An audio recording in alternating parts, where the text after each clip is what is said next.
For your ears only for the week of December 2nd, I'm David Alpern. I'm Eddie Robinson. There is a very time-sensitive issue of these young people who have gone to schools in America, and we think the best thing that we can do to utilize their talents and the education they have received is to give them a legal status. I want to buy down debt and cut rates to create jobs, but I will violate the pledge, long story short, for the good of the country.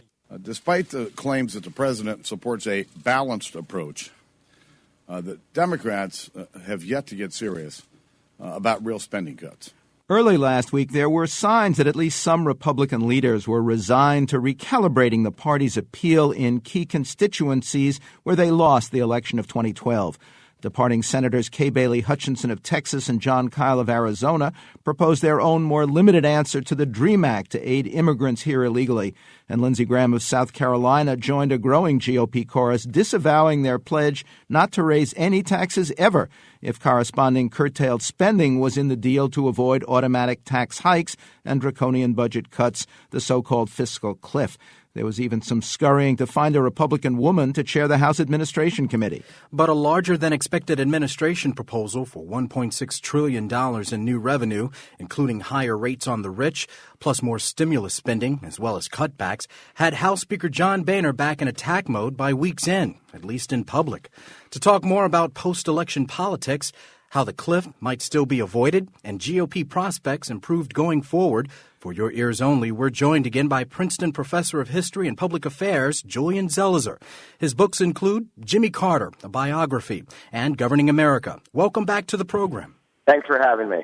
Do you think the administration's deficit reduction proposal to the House last week was counterproductive or a predictable extreme opening bid that sets the stage for real bargaining, which you say has clear advantages for both parties? It's predictable. I think both sides need to show their base. They need to show their supporters that they are going to at least try to get the kind of measure they want, the kind of framework to a deal they want. That's why Republicans are standing firm on no real tax increases. But the question is what's going on behind the scenes and what kind of deal-making is going on where you can't see what they're saying rather than when you can.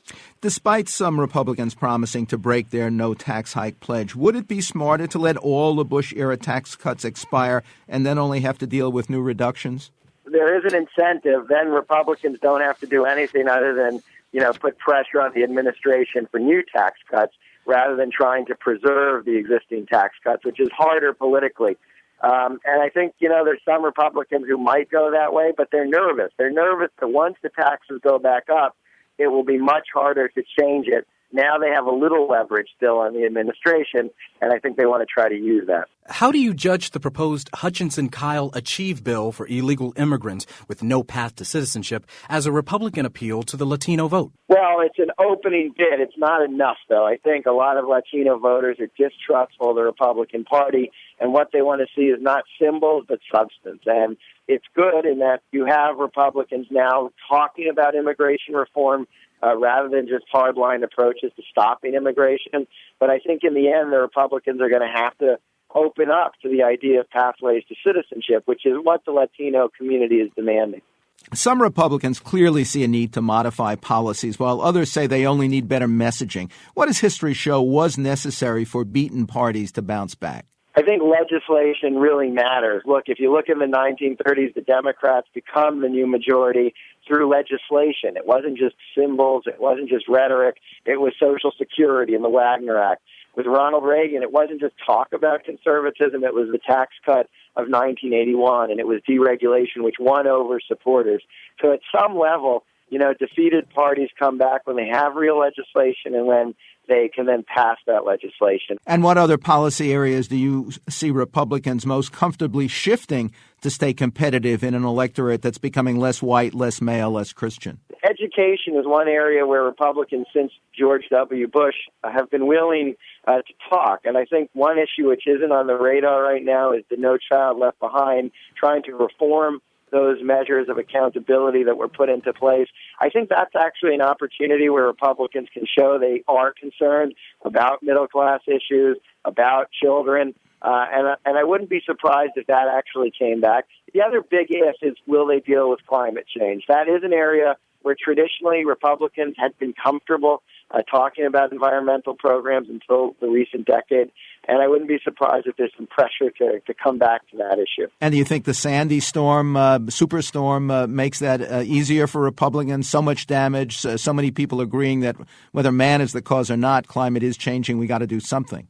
It does. And look, one of the people who came out of the whole hurricane looking politically strong was Chris Christie, one of the Republicans who's being talked about for 2016. And I think as you have these weather crises affecting, suburban middle-class voters, that's the voter everyone wants, you're going to see more pressure on Republicans to deal with what might be the causes of the problem rather than simply cleaning up every few months. Mitt Romney actually ran a point ahead of his party's positive rating in pre-election polls, winning only a lunch at the White House last week and suggesting that policy was at least as important as personality in the 2012 race. But you see a charismatic leader as critical to past party comebacks for Republicans and Democrats.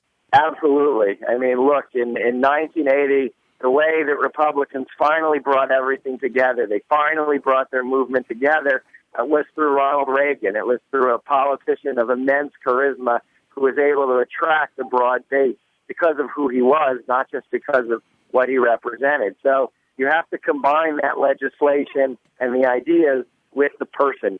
How useful do you think Obama's pitch to the public on deficit reduction last week was, when the real roadblock to compromise is Republican House members more concerned about primary challenges financed by just a relatively small number of super wealthy conservatives?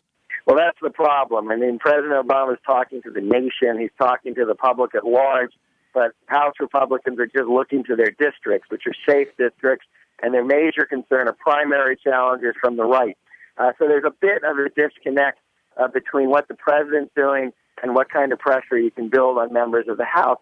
That said, the Republican Party as a body does need the national vote. And so what you're trying to do is to get the Republican leadership to say, we need a deal because the president is getting traction on this.